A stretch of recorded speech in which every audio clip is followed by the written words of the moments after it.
گاؤں کے کچے مکان میں دو معصوم بچیاں زینب اور ایمن اپنے والد اور ماں کے ساتھ خوش و خرم زندگی گزار رہی تھیں۔ زینب 8 سال کی تھی اور ایمن صرف 6 سال کی۔ ان کی ماں ایک مہربان، نرم دل اور دعا کرنے والی عورت تھی، مگر تقدیر کو کچھ اور منظور تھا۔ ایک دن اچانک وہ بیمار پڑی اور چند ہی دنوں میں دنیا سے رخصت ہو گئی۔ گھر کی دیواروں پر سناٹا چھا گیا۔ دونوں بچیاں اپنی ماں کی قبر کے پاس بیٹھ کر روتی رہتی۔ زینب ماں کی قبر کو تھام کر کہتی، امی ہمیں کیوں چھوڑ گئیں؟ ہم آپ کے بغیر کیسے رہیں گے؟ ایمن آنسو بہا کر کہتی، امی میں رات کو اکیلے سونے سے ڈرتی ہوں، آپ واپس آ جائیں۔ کچھ مہینے بعد ان کے باپ نے دوسری شادی کر لی۔ دل میں شاید وہ یہ سوچ رہے تھے کہ بیٹیوں کو ماں مل جائے گی، لیکن یہ رشتہ ان معصوموں کے لیے درد کا سبب بن گیا۔ نئی ستیلی ماں سخت مزاج، خود غرض اور ظالم نکلی۔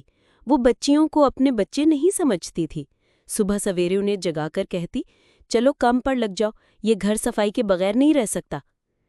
زینب اور ایمن چھوٹی عمروں میں ہی جھاڑو لگاتی، برتن مانجتی اور دن بھر محنت کرتی۔ اگر کبھی کھیلنے بیٹھ جاتی تو ستیلی ماں ڈانٹ کر کہتی، تمہیں کھیلنے کا شوق ہے، پہلے یہ ڈھیر برتن دھو لو۔ اکثر وہ کھانے میں بچا ہوا ٹکڑا ان کے آگے رکھ دیتی اور خود اچھے کھانے کھاتی۔ کئی دفعہ تو دونوں بہنیں بھوکے سو جاتی۔ ایک رات ایمن نے بھوک سے روتے ہوئے زینب سے کہا، آپ ہی بتائیں، اللہ ہماری سنیں گے نا؟ زینب نے بہن کو سینے سے لگا کر کہا، ہاں، اللہ سب دیکھ رہے ہیں، امی جنت میں ہیں، وہ بھی دعا کریں گی۔ گھر کے در و دیوار بچیوں کے سسکیوں سے گونجتے، اسکول جانے کا بھی وقت نہ ملتا۔ کبھی اگر باپ سے شکایت کرتی تو ستیلی ماں آنسو بہا کر باپ کو بہکا دیتی کہ یہ بچیاں نافرمان ہیں۔ باپ بیچارہ خاموش رہتا۔ وقت گزرتا گیا۔ زینب اور ایمن کی معصوم مسکراہٹیں ماند پڑنے لگیں، مگر ان کے دل میں امید کی ایک کرن باقی رہی۔ رات کو جب سب سو جاتے، دونوں بہنیں آسمان کی طرف دیکھ کر ماں کو یاد کرتیں اور دعا کرتیں، یا اللہ ہمیں ظلم سے نجات دے۔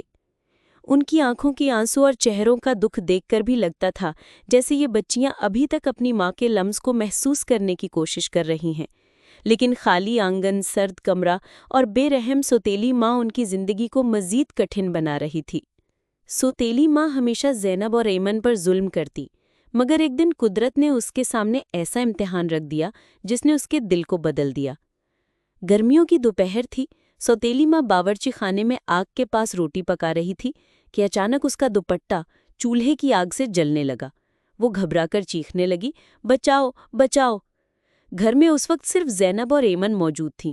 دونوں بہنیں ڈر کے مارے کانپ گئیں، لیکن ایمن نے فوراً پانی کی بالٹی اٹھائی اور زینب کے ساتھ مل کر سوتیلی ماں پر انڈیل دیا۔ آگ بجھ گئی، مگر سوتیلی ماں کا ایک ہاتھ جھلس گیا۔ سوتیلی ماں حیران تھی۔ وہ سوچ رہی تھی کہ جن بچیوں کو میں نے ہمیشہ دھکے دیے، جنہیں بھوکا رکھا، وہی آج میری جان بچانے کو سب سے پہلے دوڑی۔ وہ آنکھوں میں آنسو لیے زمین پر بیٹھ گئی اور دونوں بہنوں کے ہاتھ پکڑ کر کہنے لگی، میں نے تمہیں ماں کا سایہ دینے کے بجائے ظلم دیا، لیکن تم نے مجھے بچا کر ثابت کر دیا کہ تمہارا دل میری سنگ دلی سے بڑا ہے۔ مجھے معاف کر دو۔ زینب نے کہا، اللہ ہمیں معاف کرنے کی تعلیم دیتے ہیں، ہم نے جو کیا وہ اپنا فرض سمجھ کر کیا۔ ایمن نے اپنی چھوٹی سی آواز میں کہا، ہمیں صرف یہ چاہیے کہ آپ ہمیں بیٹیوں کی طرح پیار کریں۔ اس دن کے بعد سوتیلی ماں کا رویہ یکسر بدل گیا۔ وہ زینب اور ایمن کو اپنی بیٹیاں کہہ کر بلاتی، ان کے ساتھ کھاتی، ان کے لیے نئے کپڑے بناتی۔ محلے والے بھی حیران تھے کہ ایک ظالم عورت اتنی بدل کیسے گئی۔ وہ سب کو کہتی، یہ میری بیٹیاں ہیں جنہوں نے مجھے بچا کر سکھایا کہ اصل خاندان خون کے رشتے سے نہیں، دل کے رشتے سے بنتا ہے۔ یوں زینب اور ایمن کی معصومیت اور ہمدردی نے ایک ظالم دل کو بدل کر ایک ماں کا دل بنا دیا۔